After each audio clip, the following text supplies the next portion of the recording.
ठीक है। इससे पहले हमने जो है वो रैंडम वेरिएबल स्टडी किया था, और वो सिंगल रैंडम वेरिएबल स्टडी किया था, ठीक है। और उससे रिलेटेड हमने जो है वो डिस्ट्रीब्यूशन फंक्शन पढ़ा था, प्रोबेबिलिटी डिस्ट्रीब्यूशन फाइंड आउट की थी, और फिर कंटिन्यूस रैंडम वेरिएबल, और जो आपके पास जो है वो डिस्क्रीट रैंडम वेरिएबल के केस में प्रोबेबिलिटी डिस्ट्रीब्यूशन और डिस्ट्रीब्यूशन फंक्शन कैलकुलेट किए थे, और उनकी जो जो प्रॉपर्टीज़ हैं, कंटिन्यू डिस्क्रीट के केस में समिशन जो होता है, जो प्रोबेबिलिटी डेंसिटी फंक्शन का, वो 1 के इक्वल होता है।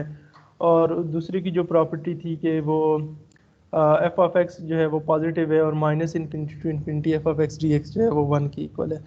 और फिर वो उनकी एक और प्रॉपर्टी पड़ी थी कि जो प्रोबेबिलिटी है, अगर आपने x की value c to d find out करनी है कंटिन्यूस के केस में, तो वो c टू d इंटेग्रल बन जाता है, c टू d इंटेग्रल, और f ऑफ x dx बन जाता है, ठीक है। एक वो डिस्ट्रीब्यूशन फंक्शन के केस में लास्ट टाइम हमने वो देखा था ना कि अगर x की वैल्यू 0 और 1 के बिटवीन लाई करती है, और x है, और उसकी जो डिस्ट्रीब्यूशन का फार्मूला था वो x लेस देन x है, वहां पे इक्वलिटी का साइन भी है।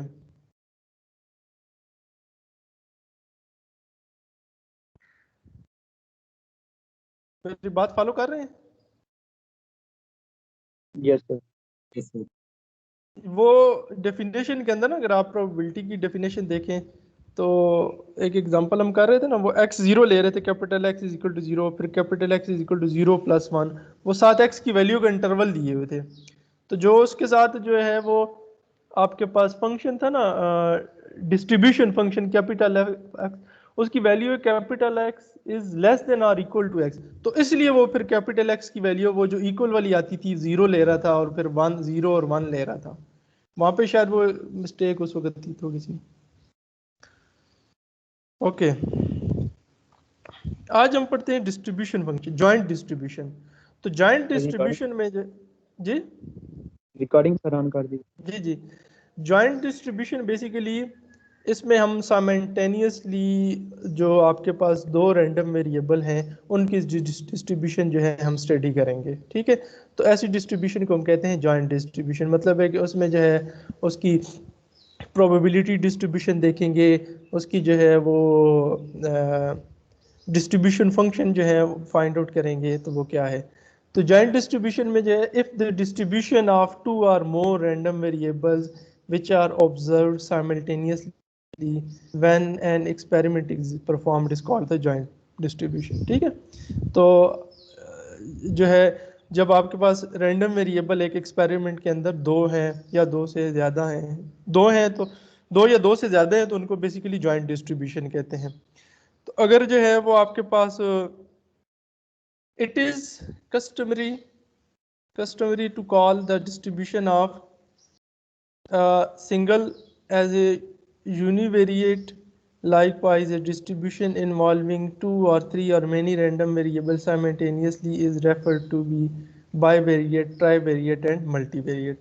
अगर आपके पास एक जो है वो रैंडम वेरिएबल है तो उसमें जो है उसकी डिस्ट्रीब्यूशन को कहते हैं यूनिवेरिएट, और अगर आपके पास दो रैंडम वेरिएबल्स हैं तो उसकी डिस्ट्रीब्यूशन को बाईवेरिएट, तीन है तो ट्राई वेरिएट, और ज़्यादा है तो फिर मल्टी वेरिएट डिस्ट्रीब्यूशन, ठीक है।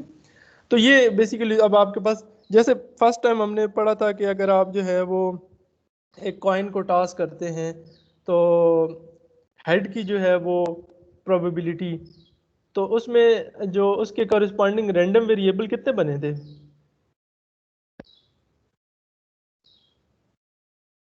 सैंपल स्पेस में हम अगर हम कहते हैं कि हेड जो है उसकी प्रोबेबिलिटी, तो उसको हमने नंबर जो असाइन किया था रैंडम वेरिएबल के जो वैल्यूज़ हमने बनाई थी, 0 1, और फिर क्या बनाया था, अगर आपके पास दो फेयर कॉइन टॉस किए हैं तो 0 1 और 2, इसी तरह हमने जो है बनाए थे इसकी रैंडम वेरिएबल्स, ठीक है।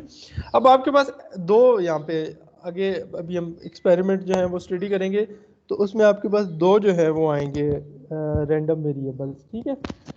तो bivariate distribution function let x and y be two random variables defined on same on same sample space, then the function f of xy is defined by f of xy is equal to p of x is less than x and capital Y is less than y. ठीक है, तो ये वही distribution function जो single variable के case में था कि f ऑफ x आता था p of x is less then x, तो यहाँ पे अब दो वेरिएबल आएंगे तो f of x y is less then p of capital X is less then x and capital Y is less then x y। ठीक है, तो ये वही है आपने जो पहले पढ़ा था, और इसकी प्रॉपर्टीज जो हैं वही हैं कि x जो है अगर आप डिस्ट्रीब्यूशन y की कैलकुलेट करते हैं, ठीक है, तो अगर आप लेस देन वैल्यूज़ लेते हैं माइनस इन्फिनिटी टू, और ये इसमें x में अगर माइनस इन्फिनिटी y में माइनस इन्फिनिटी, तो ये आपको ज़ीरो देता है, और माइनस x और y की दोनों की वैल्यू अगर आप इन्फिनिटी रखें, पॉजिटिव इन्फिनिटी और नेगेटिव इन्फिनिटी, तो ये आपको 1 वैल्यू देता है। ठीक है जी, मसलन अगर देखें ना ज़ीरो, जो हमने एक एग्जांपल की थी ना 0 1 2, तो ज़ीरो से पहले आपके पास प्रोबेबिलिटी कोई सैंपल स्पेस जो थी उसका इमेज था ही नहीं। ठीक है, ज़ीरो मतलब 0 1 2, तो हमने जो डिस्ट्रीब्यूशन फाइंड की थी वो ज़ीरो पे की थी, फिर 0 और 1, फिर 1 और 2, फिर इसी तरह, और ग्रेटर देन के लिए वो 1 आ जाती थी पॉजिटिव वाली साइड पे, और नेगेटिव साइड पे वो जो है वो 0, क्योंकि x लेस देन x, तो x की कोई वैल्यू नहीं आती थी, इसलिए वो हमारे पास 0 आती थी उसकी प्रोबेबिलिटी। तो बेसिकली ये डिस्ट्रीब्यूशन फंक्शन जो है वो ये प्रोबेबिलिटी कैलकुलेट करता है, probability of x is less than equal to x।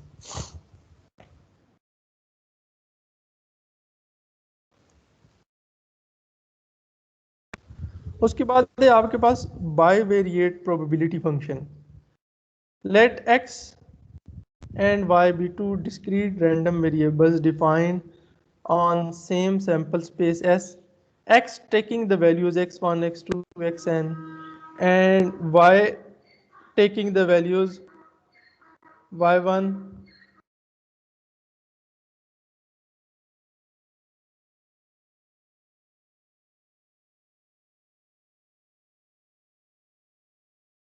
and y taking the values y1 y2 yn, then the probability that x takes on the values xi and at the same time y takes value yi defined by f of x I yi is defined to be joint distribution functions। ठीक है, तो जो आपके पास single variable था उसमें आपके पास probability function क्या बनता था?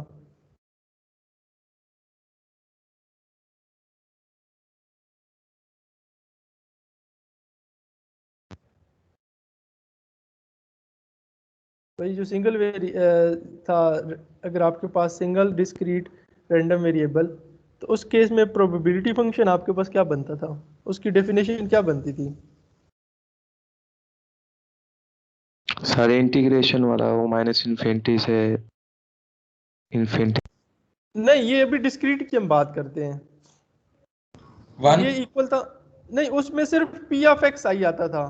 ये जो नीचे लिखा हुआ है ना f of x i y i is equal to, उसमें simple p of x capital X is equal to x i, probability at x i।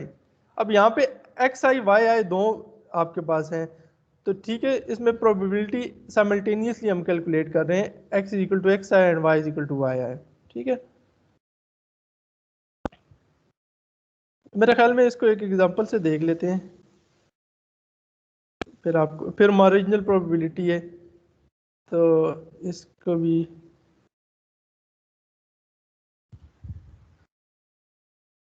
और कंडीशनल प्रोबेबिलिटी, ये चार चीज़ें आज देखेंगे, और इंडिपेंडेंस। ओके, देखिए एग्जांपल 7.6 से, an urn contains 3 black 2 red and 3 green balls. ठीक है, and 2 balls are selected at random from it. If x is the number of black balls and y is the number of red balls selected, तो अब यहाँ पे आप देखें कि जो आपने रैंडम वेरिएबल जो है ये दो डिफाइन हो रहे हैं। जो ब्लैक बॉल को डिनोट कर रहा है वो कैपिटल एक्स, और जो रेड बॉल को डिनोट कर रहा है वो कैपिटल वाई है। जबकि पहले हमारे पास जो था सिंपल एक हेड ही, हम हेड की बात कर रहे थे, ठीक है। तो उसमें एक ही रैंडम वेरिएबल था जो हमने पहली एग्जांपल की थी। इसमें अब आपके पास साइमल्टेनियसली दो रैंडम वेरिएबल्स आ गए, एक एक्स है और एक वाई है। फाइंड फाइंड क्या करना है, joint probability function f of x y, probability function एक फाइंड आउट करना है। एक आपने probability x plus Y is less than 1 ये फाइंड आउट करना है। एक marginal probability density g of x and h of y find out करना है। Conditional probability density find out करनी है। p of x equal to 0 given y is equal to 1, ये भी कंडीशनल प्रोबेबिलिटी है। एंड और आखिर में पूछ रहा है are x and y are independent. ये समझ आ गई है इसकी? Yes sir.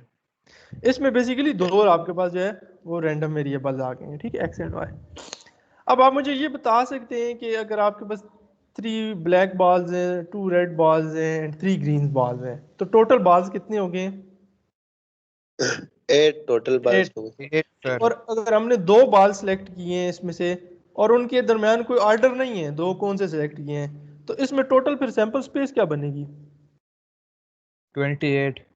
वो कैसे बनेगी? 8 परमुटेशन 2 ये कॉम्बिनेशन है या परमुटेशन है? Combination sir. कॉम्बिनेशन है सर। कॉम्बिनेशन कब लिया जाता है और परम्यूटेशन कब लिया जाता है?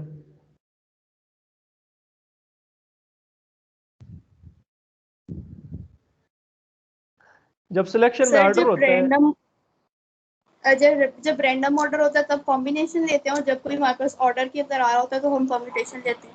हाँ जी, तो यहाँ पे तो अब ऑर्डर कोई नहीं है, 2 बॉल्स हमने सेलेक्ट करने, तो इसीलिए जो है ये 8 कॉम्बिनेशन 2, तो जिससे टोटल सैंपल पॉइंट्स आपके पास जो है वो आ गए हैं 28।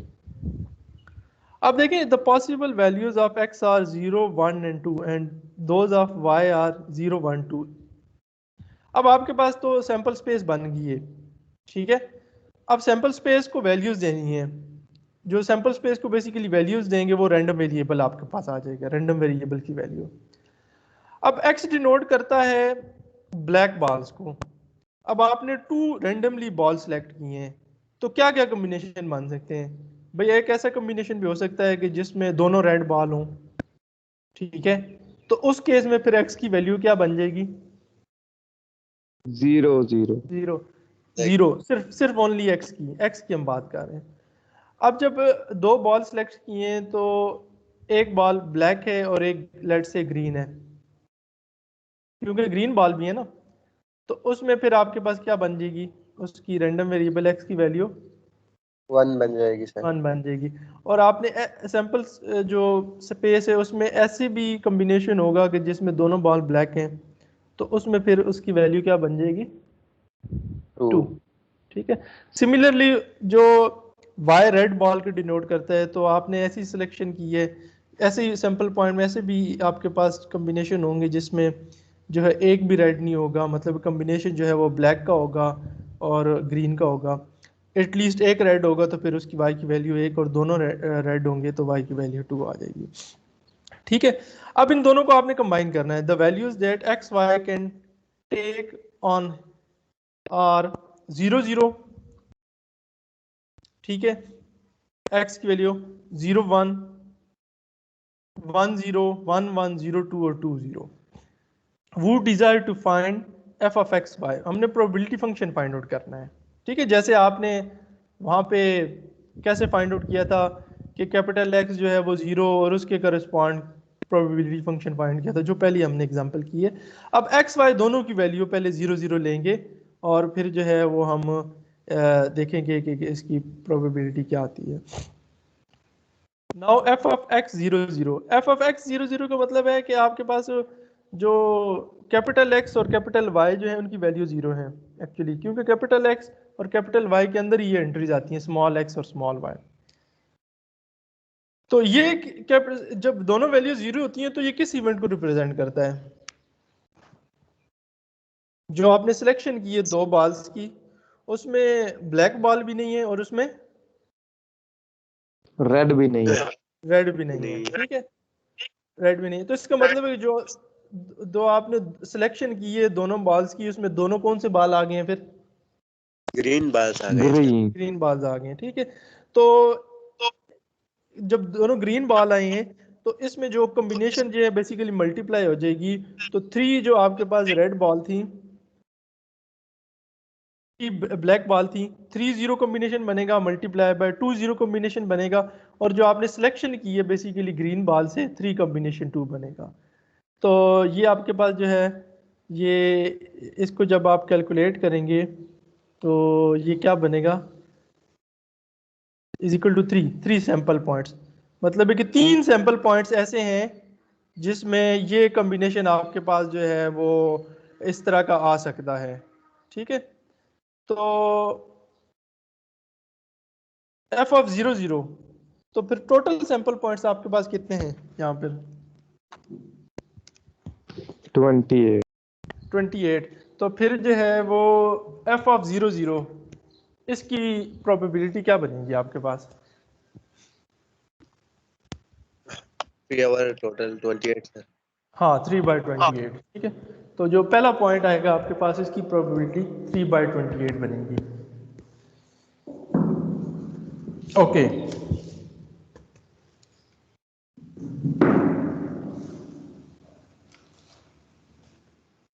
नेक्स्ट आपके पास जो है वो अगर 0 1 का क्या मतलब है? x 0 है और y 1 है। यस। मतलब है कि जो 2 बॉल आपने सिलेक्ट किए हैं उसमें x 0 का मतलब है कि ब्लैक बॉल कोई नहीं है और जो सिलेक्ट किया है एक रेड बॉल है। Non is black and one is red and one is green. 2 ball select किए, ब्लैक तो कोई नहीं है, फिर एक रेड होगा और एक ग्रीन होगा। तो फिर इसका कॉम्बिनेशन क्या बनेगा? ब्लैक में 0 आ जाएगा, 3-0। सर हाँ जी। Yes sir. और 2 कॉम्बिनेशन 1 और 3 कॉम्बिनेशन 1। तो ये इसमें टोटल 6 सैंपल पॉइंट इस तरह के थे जिसमें एक जो है वो रेड था और एक जो है वो ग्रीन था। तो 6/28 बनेगा, ठीक है।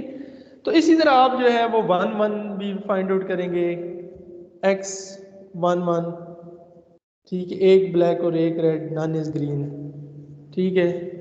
तो इसी तरह करते करते ये आप देखें तो 0 0, तो इसकी प्रोबेबिलिटी क्या है? 3/28। और 0 1 मतलब है कि जो 2 बॉल सेलेक्ट किए हैं उसमें ब्लैक कोई नहीं है और रेड एक है, तो इसकी 6/8। और एक ब्लैक के रेड कोई नहीं है, 9/28। एक ब्लैक एक रेड, 6/28, ठीक है। दोनों जो हैं वो आपके पास रेड है 0 2, तो 1/28। और दोनों जो है आपके पास ब्लैक है 2 0, तो 3/28। तो ये इस तरह से आपने जो है वो जॉइंट प्रोबेबिलिटीज फाइंड कर दी है। प्रोबेबिलिटी डिस्ट्रीब्यूशन है ये बेसिकली, जॉइंट प्रोबेबिलिटी। इसको प्रोबेबिलिटी फंक्शन भी कहते हैं, जॉइंट प्रोबेबिलिटी। और ये प्रोबेबिलिटी डिस्ट्रीब्यूशन, प्रोबेबिलिटी सारी डिस्ट्रीब्यूट हुई है ये इस तरह से। ये क्लियर है? Yes sir. 1 मिनट होल्ड करें जरा।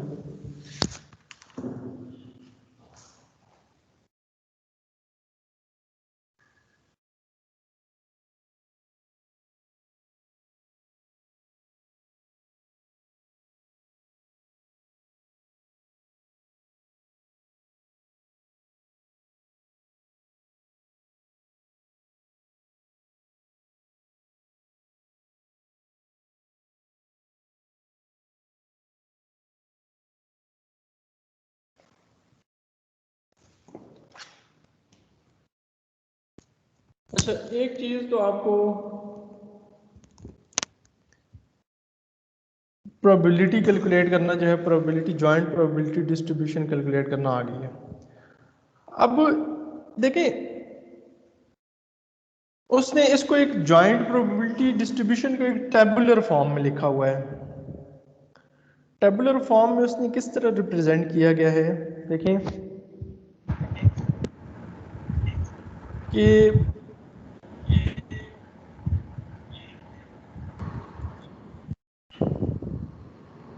कौन है,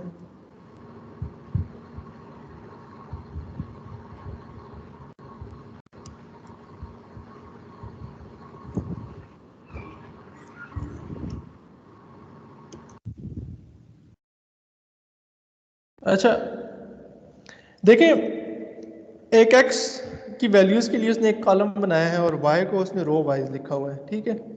तो x में जो है 0 1 2 और y में 0 1 2, तो 0 0, x की वैल्यू 0 और y की वैल्यू 0, तो 0 0 के लिए जो हमारे पास वैल्यू आई थी वो 3/28 आई थी, और 0 1 के लिए हमारे पास कौन सी वैल्यू आई थी, 6/28, और 0 2 के लिए हमारे पास कौन सी वैल्यू आई थी, 1/28। 1/20। इसी तरह 1 0 के लिए वैल्यू, फिर 1 1 के लिए और फिर 1 2 के लिए, ठीक है। 1 2 तो बेसिकली था ही कोई नहीं ना हमारे पास, जीरो प्रोबेबिलिटीज की। इसी तरह 2 0 2 1 भी कोई नहीं था और 2 2 भी नहीं था हमारे पास, ठीक है। इनकी वैल्यू जीरो है हमारे पास।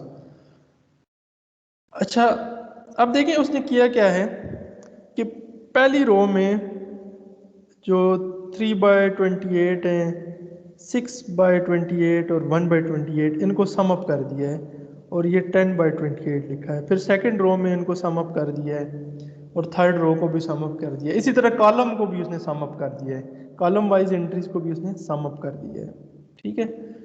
और सारे कॉलम्स की एंट्रीज को उसने सम अप कर दिया है। और जो रो वाइज एंट्री जो सबसे लास्ट रो बनी हुई है HFY, उसको डिनोट किया है, और जो कॉलम वाइज बनी है उसको G(x) से डिनोट किया है। ये क्या चीज़ है बेसिकली, इसको समझने के लिए आप थोड़ा सा ये देखें मार्जिनल प्रोबेबिलिटी फंक्शंस को। मार्जिनल प्रोबेबिलिटी फंक्शन जो है, from the joint probability function of x y we can obtain the individual probability function of x and y such that individual probability function are called the marginal probability function।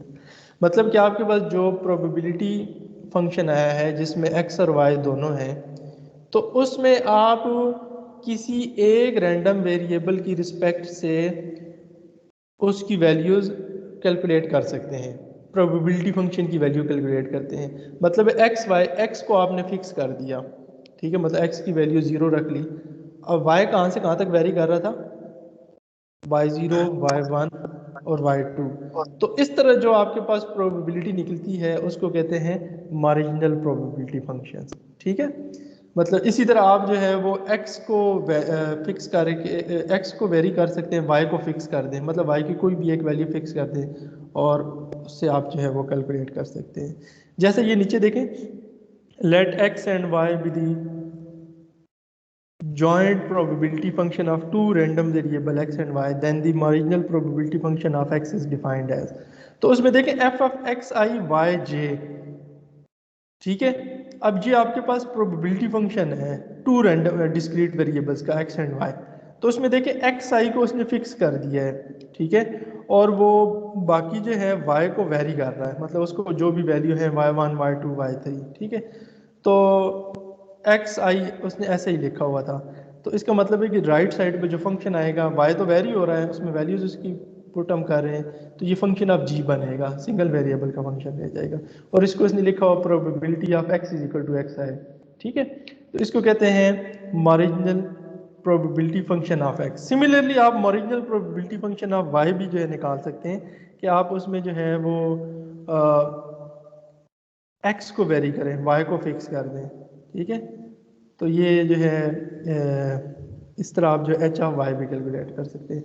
तो एक जो है marginal probability function with respect to x, इसको g of x से denote कर रहा है, और एक जो है आपके पास मार्जिनल प्रोबेबिलिटी फंक्शन को जो है डिनोट कर रहा है एच ऑफ वाई से।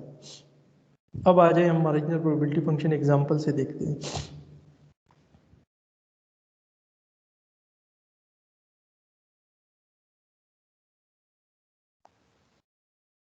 अच्छा, ये जो joint probability density function two variable को उसने एक फार्मूला से रिप्रेजेंट किया हुआ है, 3 कैपिटल एक्स 2 कैपिटल वाई, फिर 3 और ये 2 बॉल सेलेक्ट कर रहा है तो 2 माइनस एक्स माइनस वाई। तो इसको ये पहले भी इस तरह की फॉर्म आई थी, तो ये फॉर्म फार्मूला लिखने की आप ना भी लिखें तो कोई नहीं, इसको थोड़ा सा ये कॉम्प्लेक्स वे से इसने कैलकुलेट किया गया है। अच्छा, मार्जिनल प्रोबेबिलिटी जो है जी ऑफ एक्स, ये देखें थर्ड पार्ट जो है, marginal probability densities are x की वैल्यू 0 1 2 है, मतलब एक्स की वैल्यू आपने 0 रखी है, एक्स की वैल्यू आपने क्या रखी है 0, तो वाई की पहली वैल्यू क्या आएगी 0, फिर एक्स की वैल्यू 0 है तो वाई की पहली वैल्यू क्या आएगी 1, फिर x की वैल्यू 0 है तो y की अगली वैल्यू क्या आएगी 2 आएगी, और इनको आपने सम कर दिया, मतलब 3/28 6/28 1/28, तो इसका मतलब है कि x 0 है तो आपके पास 10/28 आ जाएगा आंसर, जो पहली रो में उसने लिखा हुआ है। समीशन वो नहीं देखा, मतलब एक वैल्यू आप x फिक्स कर लें तो y को वो वेरी कर रहा है, फिर आगे x इज इक्वल टू 1 और फिर आगे y को वेरी कर रहा है, y 0 फिर y 1, और फिर चूंकि ये आपने इसकी डेफिनेशन देखी है तो ये सम हो रहा होता है ना, प्रोबेबिलिटी जितनी भी है सारी, तो 9/28 6/28 0, तो ये 15/28, तो आप देखें 1 पे जो है इसका आंसर आता है 15/28, फिर वो 2 x की वैल्यू 2 है तो फिर y 0 और फिर y 1 और फिर y 2, तो ये आपके पास g ऑफ x बनेगा अगला 3/28। सिमिलरली y जो है फिर 0 रखेंगे, तो y जब 0 रखेंगे तो फिर आपने रो y कॉलम वाइज आना है, उसमें x 0 रखेंगे, x 1 रखेंगे और x 2 रखेंगे, तो ये 3/28 9/28 और 3/28 इनको सम करेंगे तो 15/8 एच एफ वाई आ जाएगा। इसी तरह y की वैल्यू 1 रखेंगे तो फिर x 0 x 1 और x 2 इनको कॉलम वाइज जमा करेंगे तो ये 12/28 आ जाएगा, और फिर 2 रखेंगे y की वैल्यू और फिर x 0 1 2 तो ये 1/28 आ जाएगा। ये सब मार्जिनल प्रोबेबिलिटी डेंसिटी समझ आ गया, इसको कैसे कैलकुलेट करते हैं।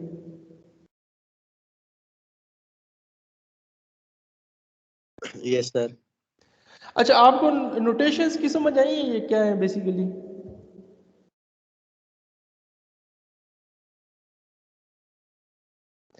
मैं अगर कहूँ कि स्मॉल एफ ऑफ एक्स ये किसको डिनोट करता है,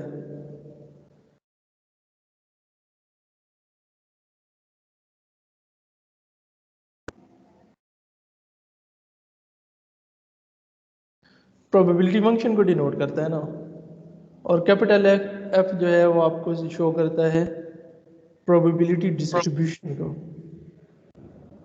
ठीक है।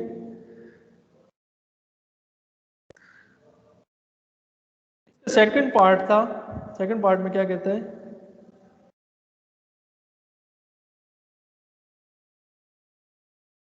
Find the probability such that x plus Y is less than or equal to 1। तो x plus y less than or equal to 1 का क्या मतलब है कि स्मॉल x प्लस वाई जो है वो क्या होंगे आपके पास less than or equal to 1, तो स्मॉल x प्लस वाई इनकी फिर क्या क्या वैल्यूज हो सकती हैं,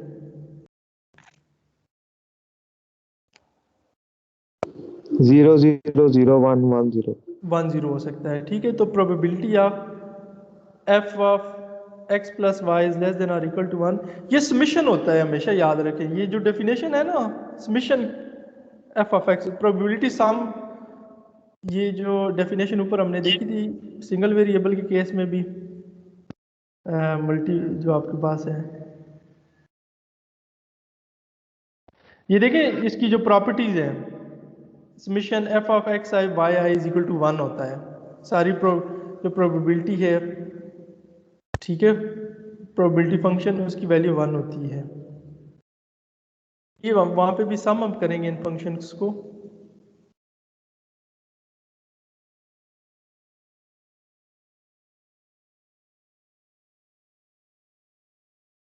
जीरो जीरो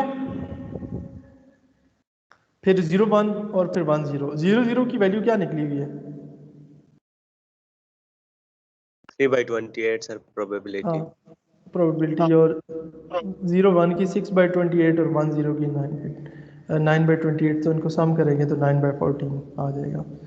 ये 1 इसलिए नहीं आया क्योंकि सारी प्रोबेबिलिटीज हम नहीं निकाल रहे ना, हमने तो 0 0 0 1 1 0, अगर आप सारी प्रोबेबिलिटीज निकालेंगे तो फिर सम इनका 1 आएगा। ठीक है, 1 1 भी कैलकुलेट करेंगे तो 2 0 0 2, तो फिर इसका आंसर 1 आएगा, क्योंकि कुछ प्रोबेबिलिटीज कैलकुलेट कर रहे हैं इसलिए उनका आंसर लेस देन 1 है। फिर है आपके पास कंडीशनल प्रोबेबिलिटी। तो x गिवन y की डेफिनेशन होती है probability density f x given y की डेफिनेशन होती है is equal to probability x equal to x and y is equal to y divide by probability of y। तो यहाँ पे y की वैल्यू क्या है आपके पास?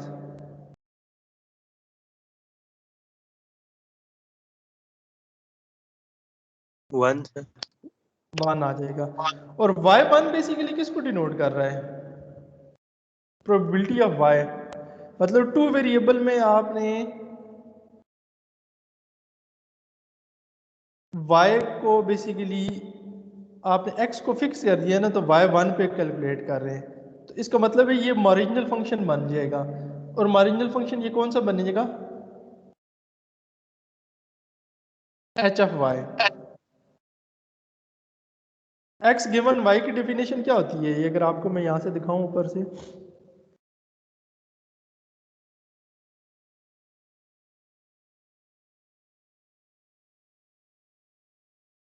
ये देखिए conditional probability let x and y be two discrete random variables with joint probability function f of x y, then the conditional probability function of x given y denoted by x given y is defined by, ये देखिए x i given y i is equal to probability of x i given y i.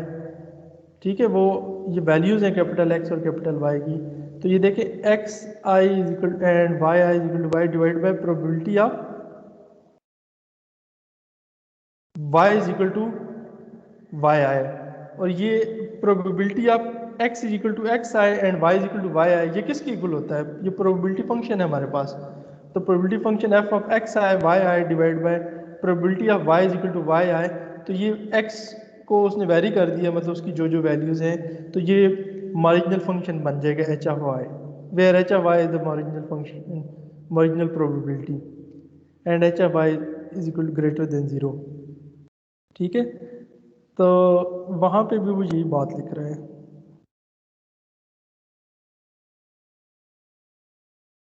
ठीक है, तो F of conditional probability x given y, तो ये किसके equal हो जाएगा? डिनोमिनेटर में हमारे पास एक्स वाई होता है ना, तो यहाँ पे वाई की वैल्यू 1 है, तो x comma 1 divide by h of y होता है, तो एच फिर 1 हो जाएगा आपके पास। अब आप देखें कि एच ऑफ 1 की वैल्यू क्या है basically?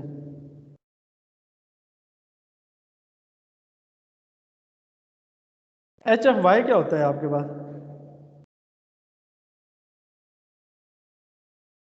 Y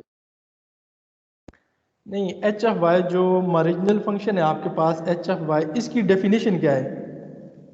F of x Y.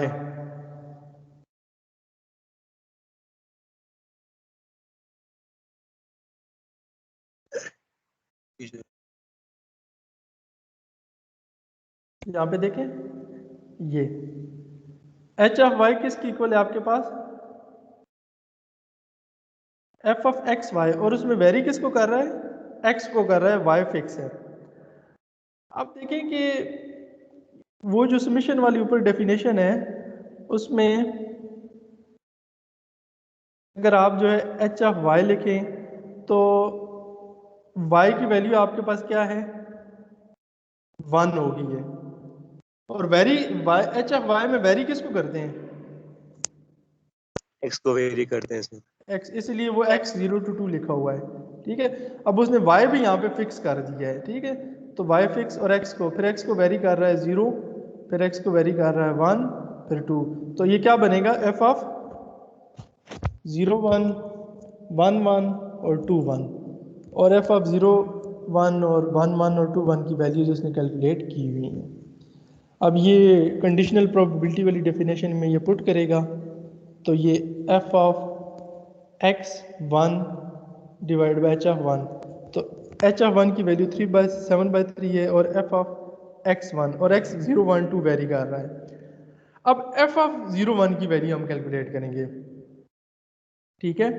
तो एफ ऑफ 0 1 की वैल्यू क्या आएगी?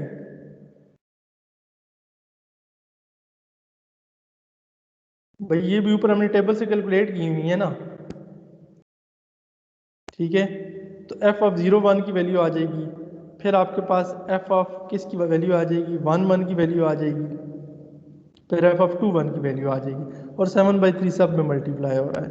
तो ये conditional probability of x given y इस फॉर्म में आ जाएगा। एक्स 0 1 2 है और फिर एक्स की वैल्यू आपके पास एक्स गिवन 1/2 1/2 और 0 आ जाएगी।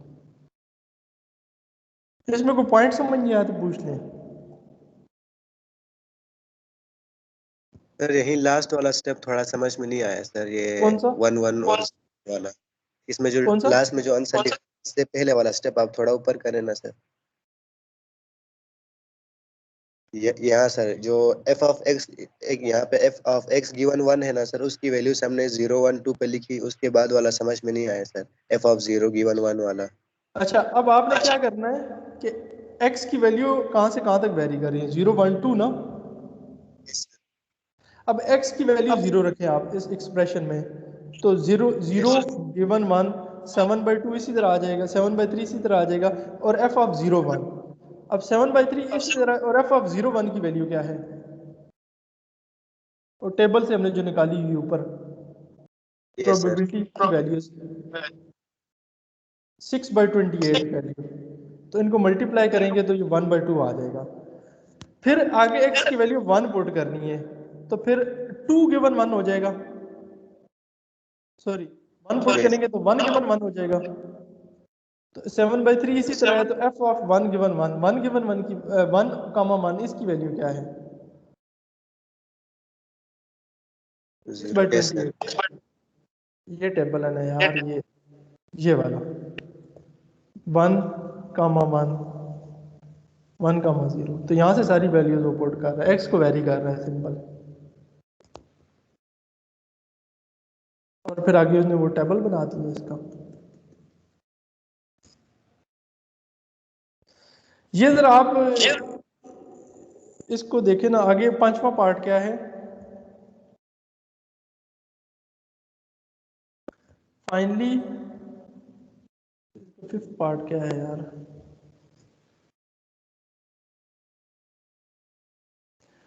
Probability of x is equal to 0 given y is equal to 1, ठीक है, x 0 और y 1, तो इसकी प्रोबेबिलिटी आप कैसे निकालेंगे, ये जरा कैलकुलेट करें, x 0 y 1 इसी प्रोसीजर से कंडीशनल प्रोबेबिलिटी की डेफिनेशन लगा के जरा कैलकुलेट करें क्या आता है।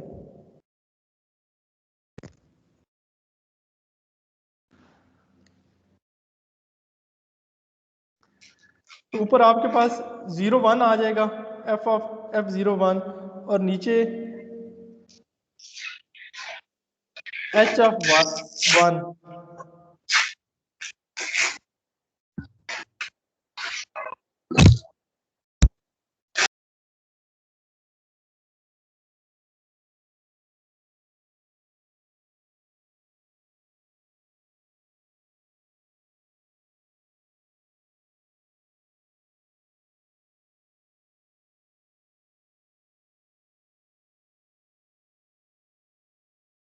और भाई ये हमने कैलकुलेट किया हुआ है 0 1, अगर आपको ये बात ऊपर समझ आ रही है ये नहीं।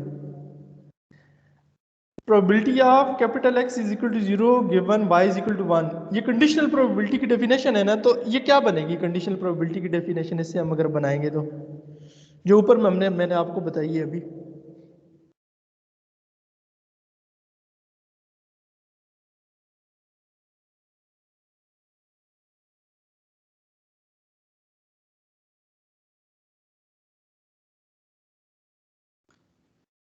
तो यार ये डेफिनेशन है ना, x given y is equal to probability of x equal to x given y is equal to y i. तो ये किसकी इक्वल है? f of x i comma y i divide by h of y i, यही definition है ना। Yes sir. तो इसमें वो वैल्यू पुट कर रहा है x की और y की, तो x की वैल्यू 0 है और y की वैल्यू 1 0 1 और डिवाइड बाय नीचे y की वैल्यू 1 है। तो ये आप सारी टर्म्स कैलकुलेट कर लें वैल्यूज पुट करने के बाद, और ये हमने कैलकुलेट की हुई है। अगर आप गौर से देखें ना तो देखें 0, ये लास्ट जो लाइन लिखी हुई है 0 गिवन 1, तो इसकी वैल्यू 1/2 आई है, और वो ये डायरेक्ट यहाँ पे लिख रहा है 1/2 पांचवें पार्ट में।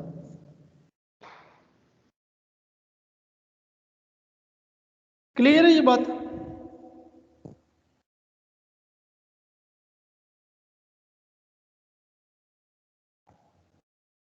हेलो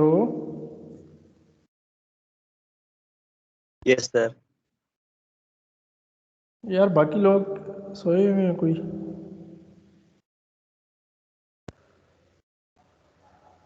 ये नो बाकी सर, ऐसा क्लास, बाकी को क्लास में है भी या नहीं, ये बताओ मुझे जरा।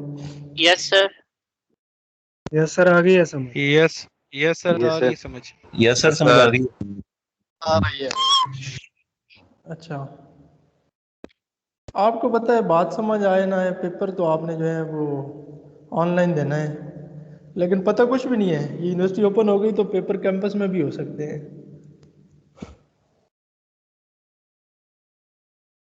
ठीक है, तो इसीलिए ये चीज़ें तैयार करनी है आप लोगों ने। अभी कब से ये सेमेस्टर आ रहा है नया? 24 से? आज से मेरे ख्याल में ओपन हुई है यूनिवर्सिटी ना।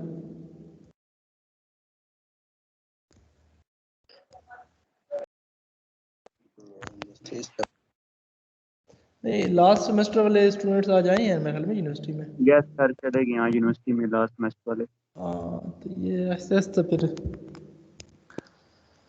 अच्छा आगे देखें, वो कह रहे हैं ये कि आखिरी पार्ट क्या है इसका? Are x and y independent पूछा था सर। इंडिपेंडेंट है, are x and y are independent. ये इंडिपेंडेंट कब होंगे? जब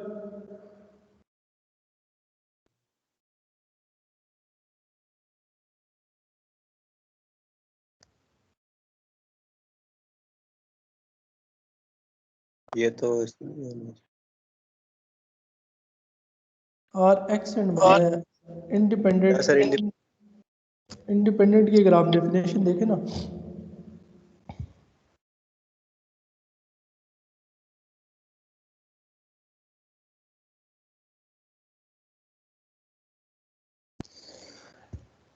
two discrete random variables x and y are said to be statistically independent if and only if for all possible pairs of value x and y the joint probability function f of xy can be expressed as the product of two marginal probability function, that is x and y are independent। कि आपके पास जो जितने भी pair बनते हैं x Y के, मतलब 0 1 1 0 0 0 2 1 0 2, ठीक है, इनको आप सेपरेटली मार्जिनल फंक्शन के प्रोडक्ट में आप लिख सकें। जैसे अगर आपके पास एफ ऑफ एक्स वाई है, प्रोबेबिलिटी डेंसिटी फंक्शन, तो इसको इसने लिखा हुआ है कि जी ऑफ एक्स और एच ऑफ वाई, ये जी ऑफ एक्स और एच ऑफ वाई आपके पास क्या है? Marginal function. और अब एक्स की वैल्यू आप ये हर एक्स की वैल्यूज को सेटिस्फाई करने चाहिए। मतलब है कि अगर आप एक्स की वैल्यू 0 ले लें और वाई की वैल्यू 1 ले लें, तो फिर जी ऑफ 0 और एच ऑफ 1 राइट साइड पे ये बन जाएगा। तो जी ऑफ 0 की जो वैल्यू आएगी और एच ऑफ 1 की जो वैल्यू आएगी, उनका प्रोडक्ट लें, और एफ ऑफ जो 0 1 की वैल्यू है वो इसकी इक्वल आनी चाहिए। तो फिर हम कहते हैं कि x और y वो क्या है? इंडिपेंडेंट है। ये बात समझ आइए? Yes sir. अच्छा, अब देखें कि वो क्या कर रहा है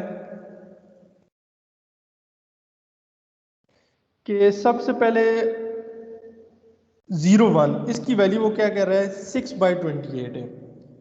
अब इसका मतलब है कि जी ऑफ 0 और एच ऑफ 1 की जो वैल्यू आएगी उनको मैं मल्टीप्लाई करूंगा तो वो 6/28 आने चाहिए। अगर ये आ गया तो एक्स और वाई इंडिपेंडेंट है। अब जी ऑफ 0, अब जी ऑफ 0 का मतलब है कि जी किसका फंक्शन होता है आपके पास? एक्स का एक्स का फंक्शन होता है। नहीं नहीं, जी एक्स का फंक्शन होता है, वाई उसमें वेरी कर रहा होता है, और जो एच होता है वो किसका फंक्शन होता है? वाई का, और उसमें एक्स वेरी करता है। ठीक है, तो अब आप जी जो है वो बेसिकली एक्स का फंक्शन है। जी ऑफ एक्स जो है वो आपके पास इक्वल होता है y 0 to F of x y. अब इसमें एक्स को उसने फिक्स कर दिया है जी ऑफ 0, तो इसका मतलब है कि राइट साइड पे जो समीशन है उसमें एक्स की जगह 0 कर देंगे, और इसमें वेरी किसको करेंगे? वाई को करेंगे। तो इसका मतलब कि जो पहली टर्म आएगी वो एफ ऑफ 0 1 आएगी, एफ ऑफ 0 0। दूसरी कौन सी टर्म आएगी? एफ ऑफ 0 1 और एफ ऑफ 0 2, और इनकी सारी वैल्यूज हमने ऊपर कैलकुलेट की हुई हैं, 0 0 की, 0 1 की और फिर 0 2 की, उनको सारी वैल्यूज उसने पुट की हैं, तो ये 10/28 आया है। उसके बाद आपके पास एच ऑफ वाई है, तो एच ऑफ वाई आपके पास होता है एफ ऑफ एक्स वाई, और इसमें एक्स वेरी करता है। अब वाई को भी उसने 1 पुट कर दिया चूंकि हमारी रिक्वायरमेंट यही थी, तो इसका मतलब है एक्स कामा 1, तो अब एक्स को वो वेरी कर रहा है 0 1 1 1 और 2 1, और इनकी वैल्यूज ऊपर से वो जो निकली हुई हैं टेबल में, जो शुरू वाले टेबल में हमने निकाली थी, तो ये 12/28 आया है। क्या 6/28 इक्वल है? इनको अगर मल्टीप्लाई करें जी ऑफ 0 को और एच ऑफ 1 को, सर एक्स और वाई जो है वो इंडिपेंडेंट है फिर? नहीं नो सर, सर इंडिपेंडेंट। तो thus x and y they are statistically independent. ठीक है जी।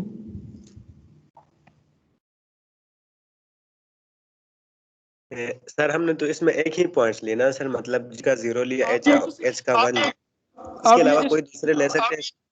ये हर जो पेयर है ना पॉइंट्स का, उसके लिए ये सेटिस्फाई करना चाहिए। हमने एक स्पेसिफिक पेयर ले लिया है और उसके प्रूव कर दिए। आप बेशक जो है वो 0 2 ले लें,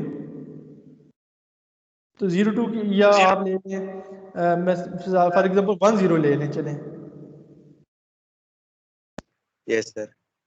1 0 ले लें, तो फिर ये आपके पास जी ऑफ 1 आ जाएगा और एच ऑफ 0 आ जाएगा, और जो 1 0 की वैल्यू है आपके पास वो क्या है, और इसी तरह जी ऑफ 1 और एच ऑफ 0 कैलकुलेट करें तो फिर आपके पास वो प्रोडक्ट लेने देखें क्या आता है।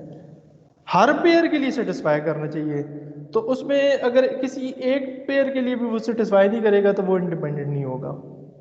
ठीक है, मतलब तो सर ऐसा हो सकता है एक पेयर के लिए सेटिस्फाई करे जबकि ना करे दूसरे पेयर हाँ के लिए? हाँ, दूसरे पेयर के लिए तब ना हमें करे क्या पड़ेगा? तो फिर सारे वो पेयर्स को अगर लेना एक पड़ेगा? अगर देखें ना आपने वैसे तो हर पेयर के लिए चेक करना है। अब इसने एक ऐसा पेयर पिकअप किया हुआ है कि जिससे वो सेटिस्फाई नहीं हो रहा था, तो उसने बता दिए। हो सकता है आप एक पेयर लें तो वो उससे सेटिस्फाई हो रहा है, फिर आपने अगला लेना है, फिर दूसरा, तो आमतौर पर जो 0 0 जिसकी लिए एंट्रीज है ना, तो वो सेटिस्फाई हो जाता है। ठीक है, उसके अलावा आप देखें। ठीक है, Yes, sir. आपने Thank सारे you, sir. पेयर्स के लिस्ट देखना है। क्लियर है? Yes, sir. हाँ जी, आगे वो कह रहा है कि the joint probability density of two discrete random variables x and y is given by f of x y is equal to x y square divided by 3d। अगर ये डिस्क्रीट यहाँ पे ना लिखता तो आपको कैसे पता चलता है कि ये जो जॉइंट प्रोबेबिलिटी डेंसिटी है ये डिस्क्रीट है या कंटिन्यूस है? कैसे पता चलता है?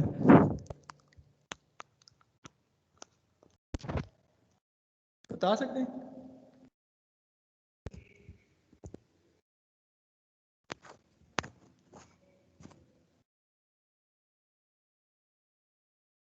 भाई डिस्क्रीट में जो x की वैल्यूज़ होती हैं वो डिस्क्रीटली डिफाइन होती हैं, 1 2 3 0 1 2 3, जबकि कंटिन्यूस में जो वैल्यूज डिफाइन होती हैं वो in the form of interval define होती हैं, मतलब x lies between 0 and 1, 0 and 2। तो यहाँ पे साइड पे देखें एक्स और वाई किस फॉर्म में डिफाइन है, डिस्क्रीट डिस्क्रीटली Yes, डिफाइन। तो इसीलिए ये जो प्रोबेबिलिटी डेंसिटी है ये डिस्क्रीट रैंडम वेरिएबल्स का है। तो ये एक्स की वैल्यूज जो साइड पे डिफाइन होती है इससे आपको पता चलेगा कि ये डिस्क्रीट है, ये कंटिन्यूस है। ठीक है, ऊपर वाली एग्जांपल में भी आप देख सकते हैं कि ये डिस्क्रीट है। रैंडम आएगा तो फिर वो रैंडमली एक्स की वैल्यू साइड पे डिफाइन करेगा, मतलब इंटरवल में डिफाइन करेगा। आर एक्स और वाई इंडिपेंडेंट जी,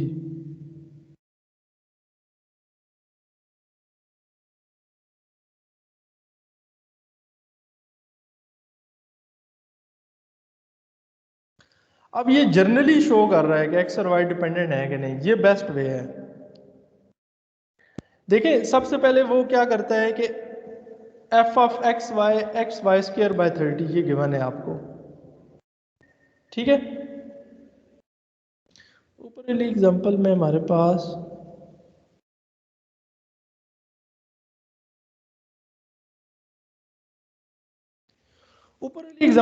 पास फंक्शन डिफाइन नहीं था, ठीक है, एफ ऑफ एक्स वाई वो हमने कैलकुलेट किया था, इसीलिए वो एक पर्टिकुलर एक एग्जांपल से सॉल्व करता है। इसमें अब f of x y define है, तो अगर f of x y equal है जी ऑफ एक्स और एच ऑफ वाई के, तो फिर तो हम कहेंगे कि एक्स और वाई इंडिपेंडेंट है।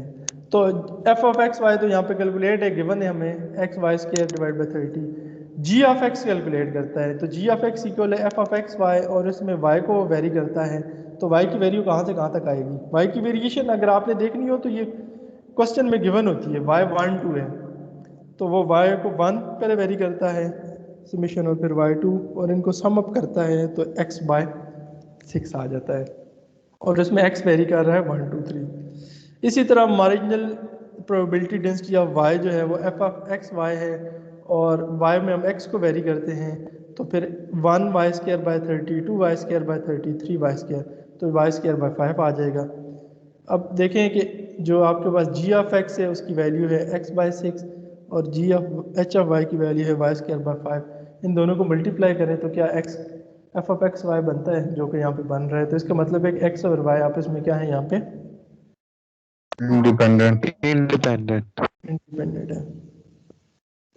अभी हमने डिस्क्रीट रैंडम वेरिएबल के केस में ये सारी चीज़ें कैलकुलेट की हैं, उसका जो है वो प्रोबेबिलिटी फंक्शन कैलकुलेट किया है, फिर उसके बाद हमने जो है वो मार्जिनल प्रोबेबिलिटी डेंसिटीज कैलकुलेट की हैं, कंडीशनल प्रोबेबिलिटी निकाली है, और फिर हमने जो है वो एक्स और वाई जो रैंडम वेरिएबल है वो चेक किया इंडिपेंडेंट है या नहीं। अभी हमारे पास जो है वो कंटिन्यूस अगर रैंडम वेरिएबल है तो उस केस में उसकी प्रोबेबिलिटी फंक्शन की क्या प्रॉपर्टीज हैं और वो कैसे बनता है। कंटिन्यूस बाय वेरिएट डिस्ट्रीब्यूशन अब हमारे पास आ गई है, कंटिन्यूस बाय वेरिएट डिस्ट्रीब्यूशन। इस डिस्ट्रीब्यूशन में डिस्ट्रीब्यूशन फंक्शन भी आ जाता है और आपके पास प्रोबेबिलिटी डिस्ट्रीब्यूशन, दोनों बातें आ जाती हैं, ठीक है। तो सबसे पहले वो प्रोबेबिलिटी डेंसिटी फंक्शन या प्रोबेबिलिटी फंक्शन, ये दोनों की बात है। The bivariate probability density function of continuous random variable x and y is an integrable function satisfying the property. तो ये कंटिन्यूस के केस में, जो वन वेरिएबल के केस में हमने पढ़ा था कि f of x greater than 0 है और ये minus infinity to infinity F of x 1 होता है। अब यहाँ पे दो वेरिएबल हैं एक्स और वाई, तो ये जो minus infinity to infinity F of x D x और फिर डी वाई आ जाएगा आपके पास, ये 1 के इक्वल हो। और जो आपके पास है probability x lies between a to b और y lies between c to d, तो f of x y dy dx।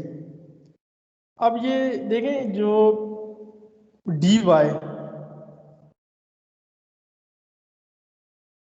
तो dy की लिमिट आपके पास कहाँ से कहाँ तक आ रही है,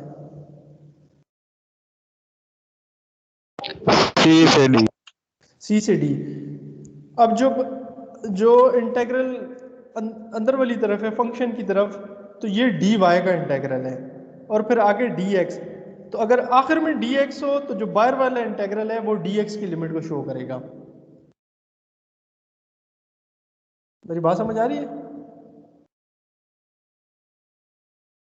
सर फिर इधर करते हैं। आखिर में इंटीग्रल के कौन सा वेरिएबल है? dx है।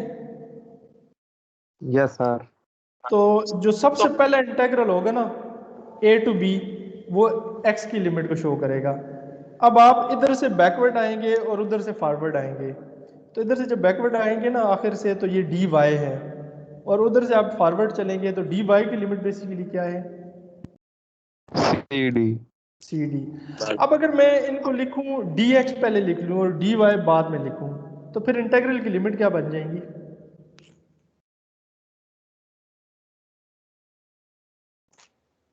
सर CD पहले आ जाएगा और BC AB बाद में चला जाएगा। एक बाद में dx मतलब dy अब आखिर में चला गया है, तो dy जब आखिर में है तो उसका इंटीग्रल पहले बन जाएगा जो उसकी पहली लिमिट्स आती हैं। ये डबल इंटीग्रल है यहाँ पे।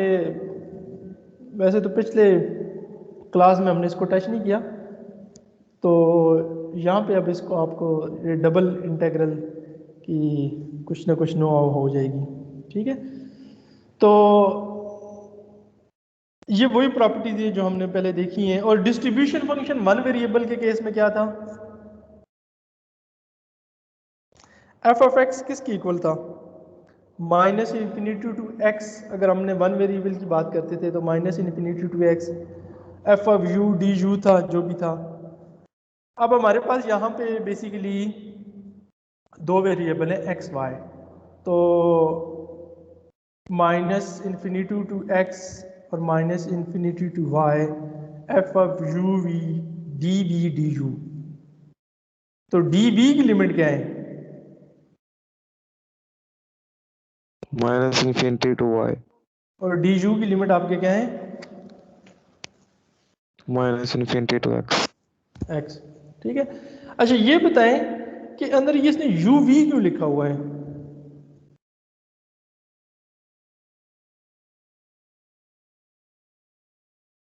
राइट साइड पे हमारा क्या है फंक्शन?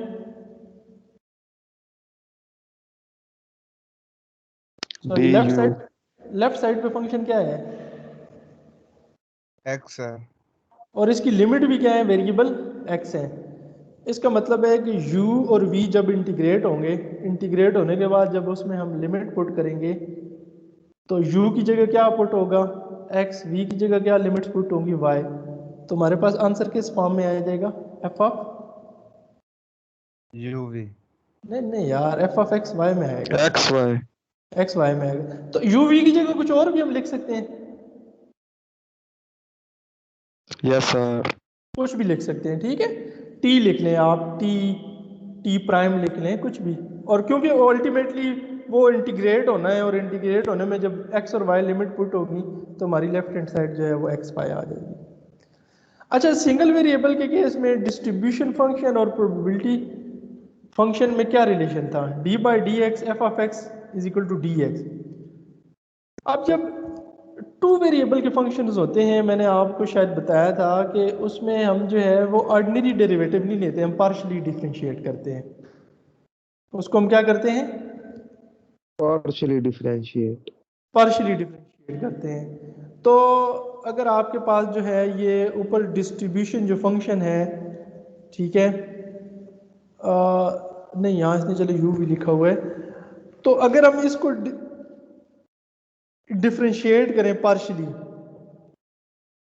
एक दफ़ा विद रिस्पेक्ट टू वाई करें, फिर विद रिस्पेक्ट टू एक्स करें, तो ये actually partial square F by partial square F X Y divide by partial X partial Y is equal to F of x Y. तो जो दो आपके पास random variable जब होंगे तो उसके लिए ये रिलेशन आपका होल्ड करेगा। अब ये जो partial square F of x Y divided by partial X partial Y, तो इसको पहले किस वेरिएबल की रिस्पेक्ट से इसको इसने डिफरेंशिएट किया है, और उसके बाद किस वेरिएबल से इसको इसने डिफरेंशिएट किया है? पहले X से किया है फिर Y से। नहीं, पहले y से किया है। पहले जब इसने y से किया है डिफरेंशिएट तो partial f by partial y आया है, उसके बाद इसने x से किया है, ठीक है। तो फिर ये बन गया partial square f by partial x partial y। Operator हमेशा लेफ्ट साइड से ऑपरेट होता है ना, तो पहले ऑपरेट हुआ है y वाला ऑपरेटर, ठीक है, तो फिर उसके बाद x वाला लेफ्ट साइड से ऑपरेट हुआ है। क्लियर है ये पॉइंट?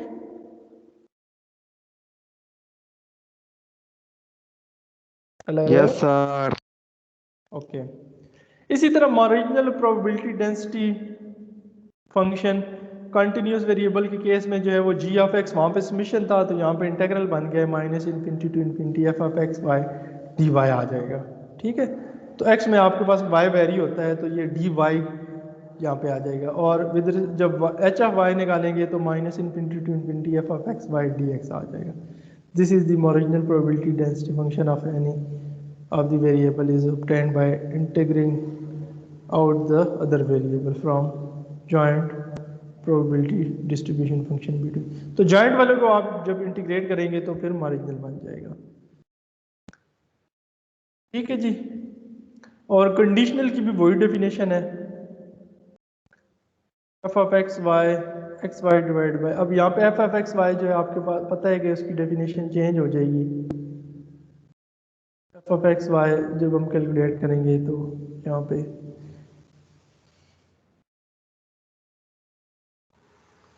ओके, ये एक एग्जांपल करते हैं, इससे आपको सारी चीजें क्लियर हो जाएंगी।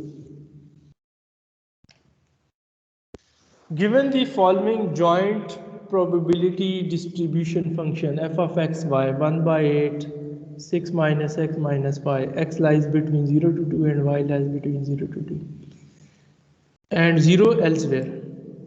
Verify that f of x y is a joint density function. Calculate probability x is less than 3/2, y is less than 5/2, x plus y is less than 3. Find the marginal probability density function. Find the conditional probability. अच्छा ये बताएं कि ये जो probability density function define है, ये आपके पास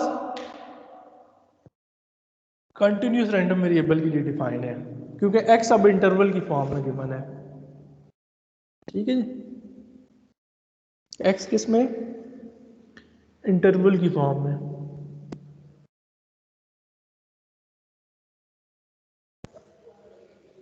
तो इसको कैसे वेरीफाई करेंगे कि ये डेंसिटी फंक्शन है? भाई कंटिन्यूस वेरिएबल के केस में डेंसिटी फंक्शन की क्या प्रॉपर्टीज होती हैं, चले मुझे ये बता दें। प्रोबेबिलिटी डेंसिटी फंक्शन या simple density function?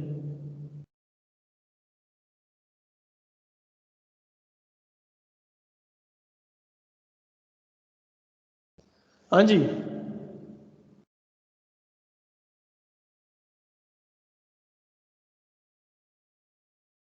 Hello, yes sir. बोलो ना यार, समझ नहीं आ रही लगता है। ये क्या प्रॉपर्टी सर होती ये है? 0 से बड़ा होगा। ग्रेटर देन 0 होगा, पॉजिटिव होगा, और दूसरी प्रॉपर्टी इसकी क्या होती है?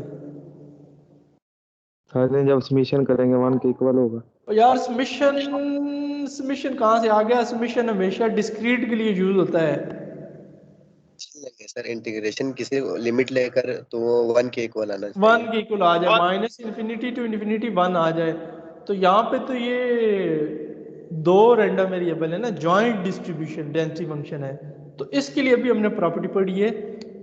तो माइनस इन्फिनिटी दो इंटीग्रल आएंगे, minus infinity to infinity F of x D X D Y, और विद रिस्पेक्ट टू एक्स करेंगे, एक विद रिस्पेक्ट टू वाई, तो 1 आ जाना चाहिए।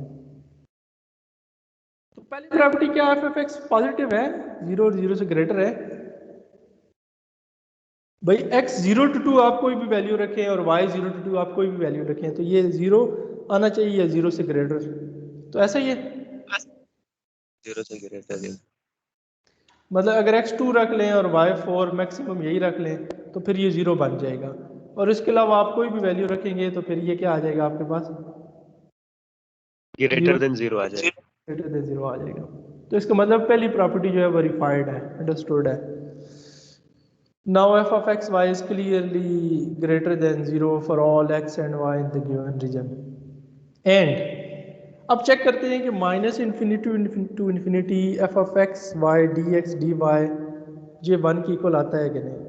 तो एफ ऑफ एक्स वाई की वैल्यू उसने पुट की है 6 माइनस एक्स माइनस वाई।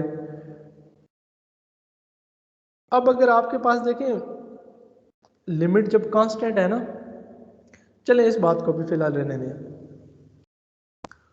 आप dx पहले रख सकते हैं, dy बाद में रख सकते हैं, ठीक है।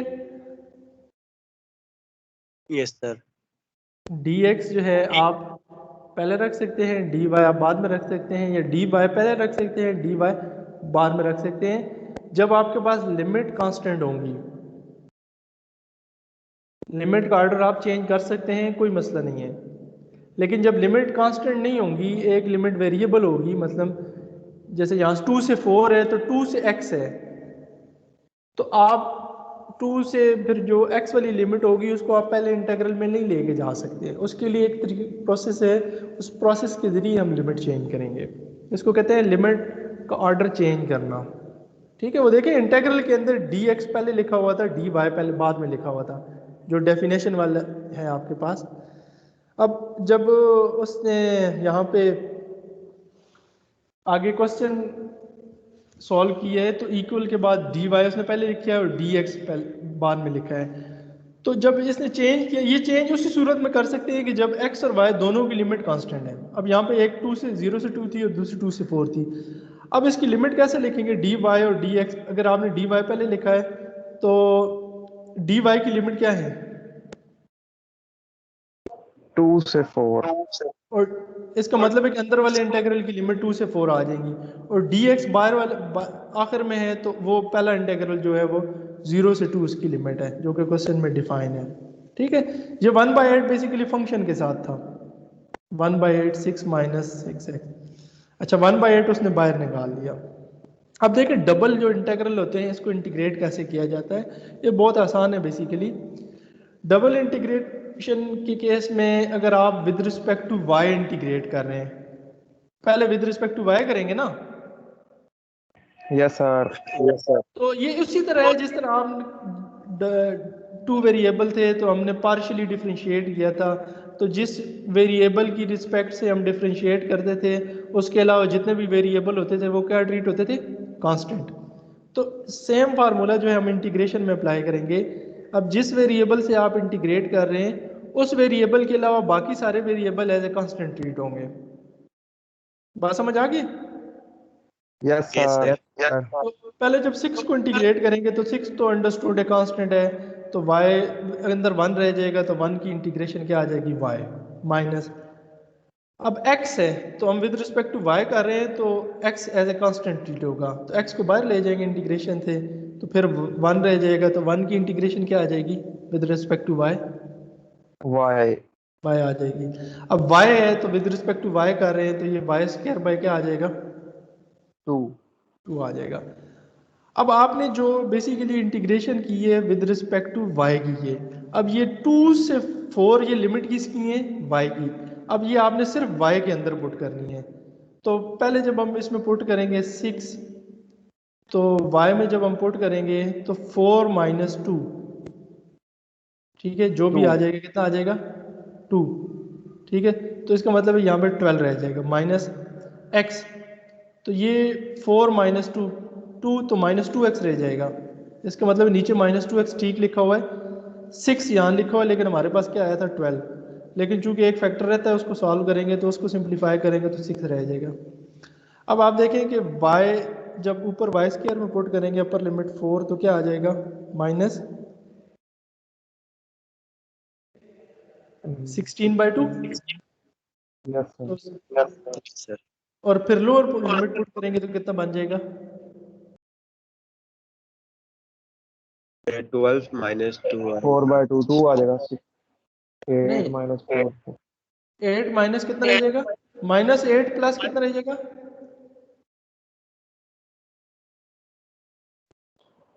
2 सर।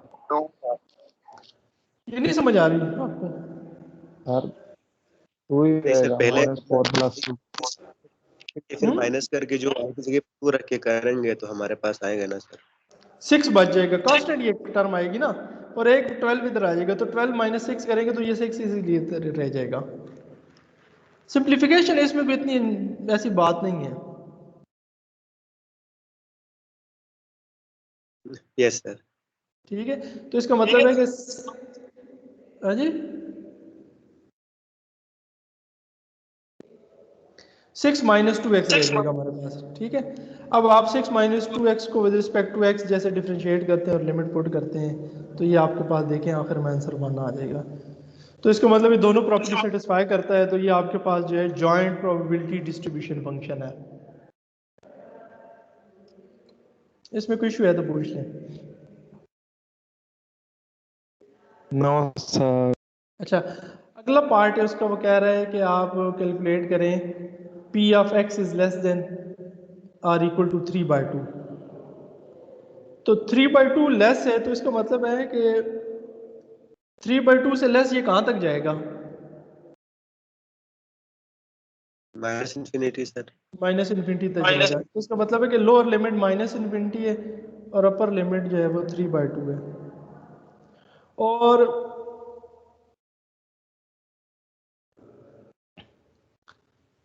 y कहाँ से कहाँ तक है?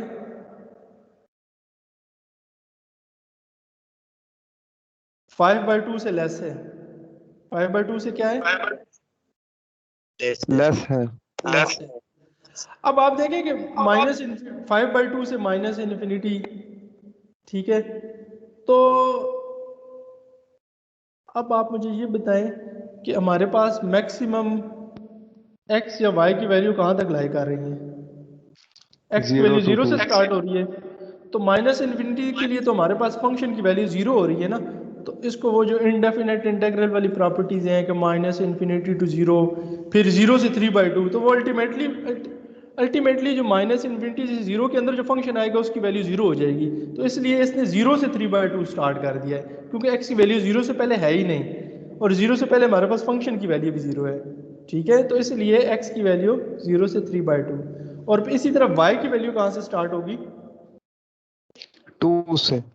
2 से 5/2, और अंदर उसने फंक्शन लिख लिया है। अब चूंकि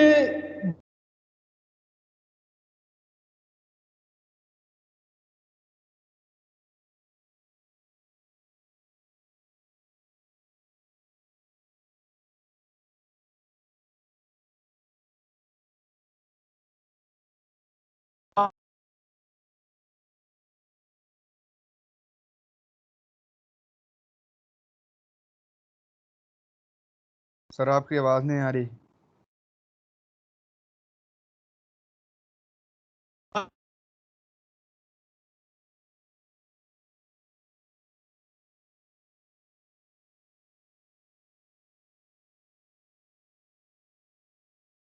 सर आपकी आवाज नहीं आई। सॉरी टू से सर आपकी आवाज नहीं आ रही बिल्कुल।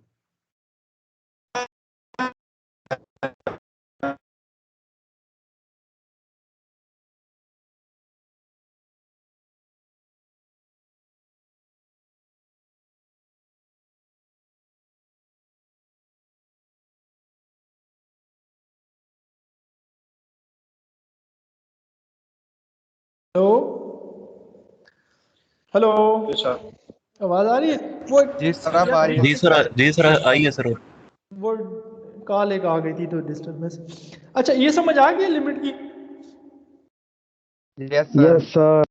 आप इसको इस तरीके से भी इंटीग्रेट करते हैं, चूंकि लिमिट कांस्टेंट है ना, तो मैंने आपको बताया कि आप ऑर्डर इसका आगे पीछे भी कर सकते हैं। मसलन आप dx पहले लिखते हैं, dy बार में लिखते हैं, तो dx जब पहले लिखेंगे तो x वाली लिमिट फिर अंदर आ जाएंगी।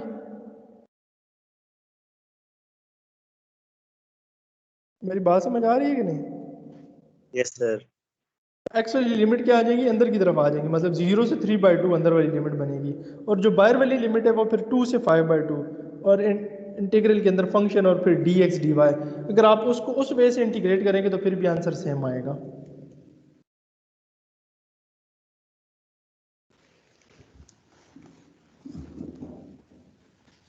ठीक है जी।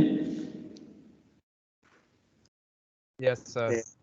सर इसमें एक क्वेश्चन है सर, हम्म, ये एक्स की लोअर लिमिट हमने 0 से स्टार्ट ले ली ना सर, वो तो समझ आ गई, लेकिन फिर वाई की 2 से क्यों ले ली सर? उसकी भी 0 से हमने नहीं ली, इसकी वजह सर? वाई देखें, वाई स्टार्ट ही जो है आप देखें अगर तो कहाँ से कहाँ तक हो रहा है, 2 से 4 क्वेश्चन में जो गिवन है, तो वाई की मिनिमम लिमिट भी 2 है ना।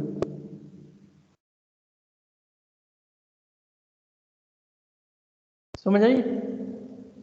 यस सर समझ आई सर, ये क्वेश्चन में गिवन है सर। गिवन है। तो ये कांस्टेंट लिमिट है तो ऑर्डर हम चेंज कर सकते हैं। अच्छा, अगला थर्ड पार्ट है probability of x plus Y is less than 3। ये बहुत इंटरेस्टिंग है। इसकी लिमिट हम कैसे निकालेंगे, ये बड़ा यहाँ पे एक क्वेश्चन मार्क है। x plus Y is less than 3। देखें, सबसे पहले मैं क्या करूँगा कि x plus Y, small x plus Y is less than or equal to 3, इसको मैं इक्वलिटी में कन्वर्ट कर दूंगा। तो x प्लस वाई की वैल्यू मेरे पास क्या आ जाएगी? 3 आ जाएगी सर। 3 आ जाएगी। y की वैल्यू क्या निकलेगी? 3 माइनस एक्स। 3 माइनस। अच्छा, अब x की आपके पास कहाँ से कहाँ तक वैल्यू लाई करती हैं? ऊपर देखें जो क्वेश्चन में गिवन है, 0 to 2। 0 by to 2। 2। अच्छा, अब ये जो y is equal to 3 minus X, ये एक लाइन है। इस लाइन को आप प्लाट करें और उन x की वैल्यूज़ के लिए आप प्लाट करें 0 से लेकर 2 तक। जब x की वैल्यू 0 रखेंगे तो y की वैल्यू क्या आ जाएगी? 3 आ जाएगी सर। 3 आ 3 जाएगी। आ जाएगी। तो देखिए 3 वाली लाइन वहाँ से स्टार्ट हो रही है, और जब x की वैल्यू 1 रखेंगे तो y 2 आ जाएगा, और जब x की वैल्यू 3 रखेंगे तो y 0 आ जाएगा। तो ये डायगनली एक जो लाइन नहीं आ रही, ये लाइन बन जाएगी मेरे पास, y is equal to 3 minus X. 3 minus X. ठीक है। अच्छा, उसके बाद आप देखें कि आपके पास x जो है वो एक 0 है। x आपके पास एक क्या है? 0। 0। तो x 0 का क्या मतलब है? y axis. x 0 का क्या मतलब है? y axis. और x 2 का क्या मतलब है?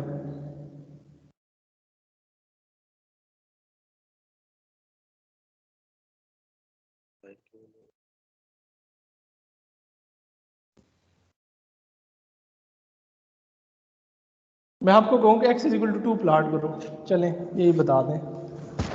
सर एक्स एक्सिस पे 2 पे आ जाएगा पॉइंट। ये जो यार x एक्सिस के पैरेलल एक लाइन बन रही है, ये x इज इक्वल टू 2 की लाइन है ना, constant line. Yes sir. 2 y के पैरेलल लाइन बनेगी, ठीक है। 2 x 2 है ना। अच्छा, यस सर। Yes sir. अब y कहाँ से कहाँ तक है? 2 से। y 2 से 4। तो y2 प्लॉट करेंगे तो 2 कौन सा बनेगा एरिया? 2 पे एक्स एक्सिस के पैरेलल लाइन आ जाएगी। हाँ, 2 पे x के पैरेलल आएंगी, और फिर y4 तो वो ऊपर लाइन बनेगी। तो ये इन सारे जब आप इनको ज्वाइन करेंगे तो बाउंडेड एरिया कौन सा बनेगा? सर वो छोटा सा बाउंड्री ट्राइंगल से। ये जो ट्राइंगल जिसके अंदर लाइन बन रही है सारी, ये बाउंडेड एरिया बनेगा। इसके अलावा और बाउंडेड एरिया आपके पास कोई नहीं बनेगा। मेरी बात समझ आ रही है? पहले यस सबसे सर। पहले आपने ये लाइन ड्रा की है y is equal to 3 minus X, ये एक डायगनली लाइन बन गई है, ठीक है, ये आगे जा रही है। उसके बाद आपने x0 ड्रा किया है। x0 का मतलब आपके पास क्या है? ये पूरी y एक्सिस है। अच्छा, फिर आपने x इज इक्वल टू क्या प्लाट किया है? 2 प्लाट किया है, जो कि इसने यहाँ पे लाइन वो नहीं बनाई, लेकिन x इक्वल टू 2 ही है ना, लिमिट इसकी 2 है, ठीक है। तो वो 2 वाली लाइन आप वर्टिकली बना सकते हैं, जो 2 के ऊपर सीधी लाइन ले जाएं, x equal to 2 Y axis के पैरेलल। फिर उसने क्या प्लॉट किया है? y इज इक्वल टू 2, और फिर उसने क्या प्लाट किया, y इक्वल टू 4। तो ये ट्राइंगुलर रीजन आपके पास बन जाएगा। तो ये इसकी प्रॉपर्टी क्या है ट्राइंगुलर रीजन की, कि ये ऐसा रीजन है जो x plus Y is less than or equal to 3। ये वो बाउंड्री रीजन है जो इसको सेटिस्फाई करता है, इसके अंदर वो पॉइंट आते हैं। बाकी जो भी रीजन अगर बाउंड तो शायद हो और भी कोई होगा, लेकिन वो ये कंडीशन सेटिस्फाई नहीं करेगा, x plus Y is less than or equal to 3 वाली। ठीक है जी। Yes sir. अगर ये नहीं समझ आया तो मैं बोर्ड पे आपको समझा देता हूँ, समझ आ गया तो ठीक है। अच्छा, अब आपने लिमिट निकालती है। अब आपके पास अपनी चॉइस है लिमिट कैसे निकालेंगे। अगर इस क्वेश्चन के मुताबिक निकालें इसकी लिमिट, अब आपने लिमिट वो नहीं लिखनी जो क्वेश्चन में 0 to 2 और 2 to 4 है, ठीक है, क्योंकि अब आपने उस स्पेसिफिक रीजन के लिए लिमिट निकालनी है और वो रीजन क्वेश्चन में डिफाइन है which is x plus Y is less than 3। इस रीजन के लिए लिमिट निकालनी है। पहले तो वो जो टोटल रीजन था x lies between 0 to 2 and y lies between 2 to 4, तो उसकी लिमिट 0 to 2 और 2 to 4 आती थी। अब ये रीजन चेंज हो गया है, अब ये एक ट्राइंगुलर रीजन बन गया है जिसकी ये प्रॉपर्टी है कि x plus Y is less than और इक्वल टू 3। अच्छा, सबसे पहले आपने अगर dy और dx, मतलब अंदर आपने dy और dx लिखते हैं, अंदर आप क्या लिखते हैं, dy और dx। तो इसका मतलब है कि बाहर वाली लिमिट आपके पास क्या है, x की। तो बाहर वाली लिमिट हमेशा कांस्टेंट होती है, डबल इंटीग्रल में बाहर वाली लिमिट हमेशा आप कांस्टेंट लेंगे ये जब निकालेंगे। तो आप मुझे ये बताएं कि जो dx है इसकी इस ट्राइंगल में मिनिमम और मैक्सिमम वैल्यू कहाँ से कहाँ तक है। 0 to 1। 0 to 1। अगर आप इस ट्राइंगल में देखें ना, वो जो बेस है ट्राइंगल की, तो वो 0 और 1 यूनिट वो आगे मूव करता है उसकी बेस। तो इसका मतलब है कि उसकी जो लिमिट है 0 to 1 है। अब आपने y की लिमिट निकालनी है। जब y की लिमिट निकालनी है तो आपने क्या करना है कि एक पैरेलल लाइन इस ट्राइंगल के ऊपर ड्रा करनी है, इस ट्राइंगल के ऊपर y के पैरेलल लाइन ड्रा करनी है। तो y की जो लाइन आप ड्रा करेंगे वो ट्राइंगल की जिस साइड्स को टच करेगी वो इसकी लिमिट होगी। तो अगर इस y एक्सिस के पैरेलल मैं इस ट्राइंगल के ऊपर एक सीधी लाइन ड्रॉ करूं तो ये लोअर लिमिट इसकी ये कहाँ से क्रॉस करेगी, लोअर लिमिट इसकी 2 से। 2 से। तो इसका मतलब है कि जो लाइन पैरेलल ड्रा करेंगे वो जो नीचे उसको बेस को कट करेगी, तो वहाँ पे y की वैल्यू कितनी है, 2। 2 है। अच्छा, दूसरी लाइन इसको कहाँ से कट करेगी, 3 के पास से सर। वो जो नहीं किसी भी आप वो डायगोनल जो लाइन है उसको किसी भी एज से कट कर सकती है ना, आप किसी भी जगह प्लॉट कर सकते हैं। तो जब आप उसको डायगोनल जो लाइन है वहाँ पे y की वैल्यू क्या है, वो तो ज़ाहिर बात है वेरी कर रही है। अगर डायगोनल लाइन के मैं बिल्कुल उसको मूव करूँ तो वो वैल्यू वेरी कर रही है। तो इसका मतलब है वहाँ पे y की वैल्यू 3 माइनस एक्स है, क्योंकि उसकी जो वैल्यू लाइन की जो इक्वेशन है उसकी वैल्यू क्या है, 3 माइनस एक्स। तो इसका मतलब है कि उसकी अपर लिमिट क्या बनेगी, 3 माइनस एक्स। तो ये इस तरह आप जो है वो इसकी लिमिट्स निकालेंगे।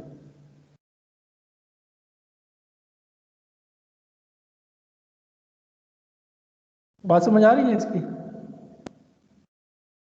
Yes sir. Yes sir. अच्छा चलें, आप मुझे ये बताएं कि पहले अगर मैं इसको dx करता हूँ और फिर dy करता हूँ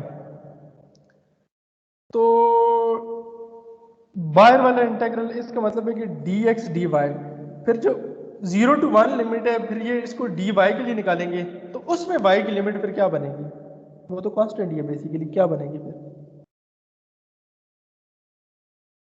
सर सवाल रिपीट कर दें एक बार।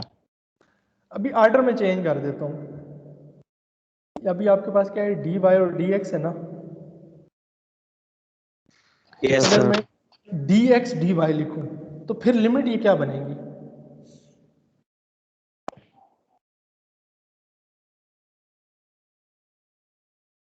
सर ये जो x के ये बाहर आ जाएगी लिमिट, ये वाई वाली।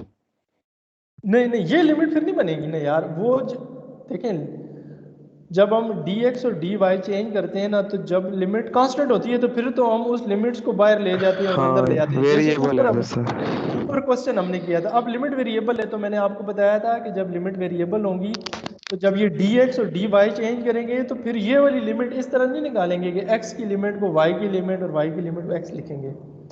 ये मैंने ऊपर बात बताई थी, अभी मैं फिर रिपीट कर रहा हूँ। अब dx और dy है तो dx आप पहले लिखेंगे और dy सपोज आप बाद में लिखते हैं। तो अब जो पहला इंटीग्रल होगा उसके लिए y की लिमिट क्या बनेगी, जो भी मैंने जिस तरह रूल बताया बिल्कुल आप उसी तरह निकालेंगे। अब y आ गए तो y की लिमिट कहाँ से कहाँ तक है, मैक्सिमम लिमिट कहाँ से कहाँ तक है और मिनिमम कहाँ से कहाँ तक है। इस ट्राइंगल में अगर आप देखें तो 2 से 3 है। 2 से 3। अब अंदर वाली लिमिट में आ जाए और अंदर वाली लिमिट बेसिकली x की बनेगी क्योंकि अब हमने dx dy लिखा है। अब पहले हमने किसके पैरेलल लाइन लगाई थी, वाई के। y के। अब x के पैरेलल लाइन लगाएं इस ट्राइंगल के ऊपर। तो जब x के पैरेलल लाइन लगाएंगे तो हॉरिजेंटल लाइन लगेगी। तो हॉरिजेंटल लाइन जो लगेगी तो वो पहली y एक्सिस के ऊपर आएगी और दूसरी उस डायगोनल लाइन के ऊपर आएगी। तो जो y एक्सिस के ऊपर ये लाइन आएगी, यहाँ पे क्या वैल्यू बनेगी x की, 2 से 3 के दरमियान हो। नहीं 2 से 3 के दरमियान एक लाइन लगाए ना पैरेलल, तो उस लाइन के ऊपर x की क्या वैल्यू है, 0 से 1 होगी सर। नहीं यार 0 होगी। इस लाइन के ऊपर x की वैल्यू 0 होती है, y एक्सिस के ऊपर 0।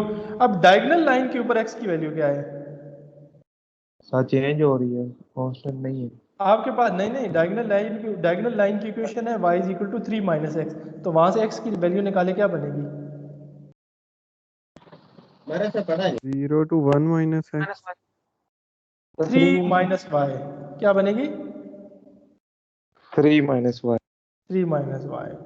तो अब आप बेशक जिस तरह इसने किया हो इस तरह लिमिट के अकॉर्डिंग निकालें, या जिस तरह मैंने एक लिमिट चेंज की है उस तरह निकालें, आपके पास दोनों आंसर सेम आते हैं। लिमिट चेंज क्यों करते हैं, लिमिट चेंज इसलिए करते हैं कि सम टाइम हमारे पास integration with respect to y मुश्किल हो जाती है as compare to with respect to x.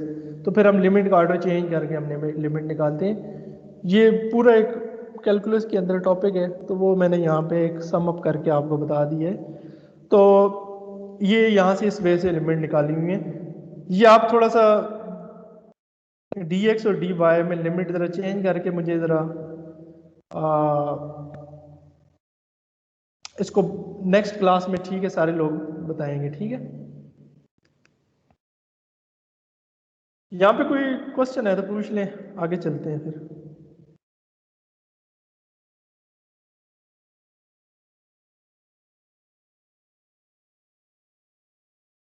आगे marginal probability density function of x.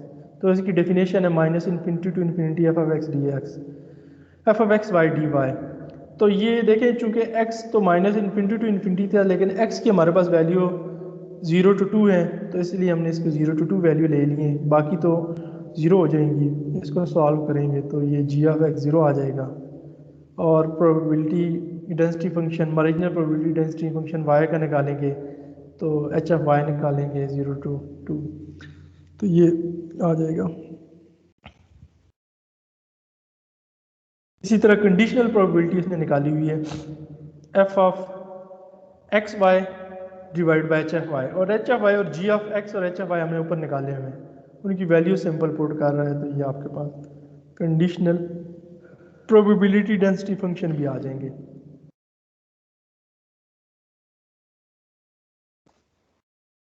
ठीक है जी,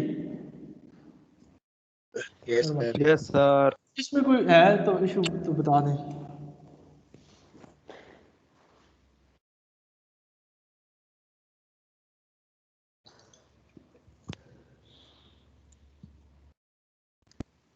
नो सर कोई इशू नहीं। तो ये आज जो है ये सारा topic basically probability density function है, सारा प्रोबेबिलिटी डिस्ट्रीब्यूशन है, और ये रैंडम वेरिएबल डिस्क्रीट है, कंटिन्यूस है, तो ये सारी चीज़ें हमने कैलकुलेट की हैं। अगली एग्जांपल भी बिल्कुल इसी तरह है। let the bivariate continuous random variable have the joint distribution probability density function given by f of x y. Check f of x y is a probability density function. Find probability density function. Find the conditional probability density function and verify that f of x given y is a probability density function. तो ये सारी चीज़ें वही हैं. Check कर रहा है one, उसको लिमिट कांस्टेंट है, ऑर्डर चेंज कर सकते हैं, कोई इशू नहीं है. मार्जिनल प्रोबेबिलिटी डेंसिटी फंक्शन है वो निकाला उसने, कंडीशनल निकाला हुआ है. कंडीशनल को भी चेक करना है कि वो प्रोबेबिलिटी डेंसिटी फंक्शन है नहीं. तो सबसे पहले आपने conditional probability density function of Y निकाली है उसने, और फिर एक्स, और फिर उसको दोनों को उसने चेक किया है कि ये बेसिकली प्रोबेबिलिटी डेंसिटी फंक्शन की कंडीशन जो है वो सेटिस्फाई करते हैं या नहीं. तो ये देखिए 1 आ रहा है उसका भी.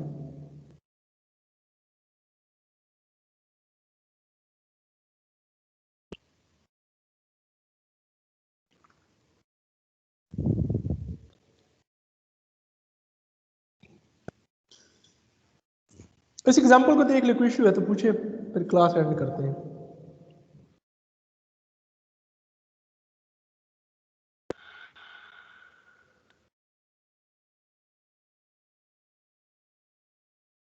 आज के लिए इतना काफी है. Yes sir. ये जरा देखें ना, इसमें कोई इस एग्जांपल में कोई इशू है तो पूछें, वरना जो है. No sir. सर काफी है.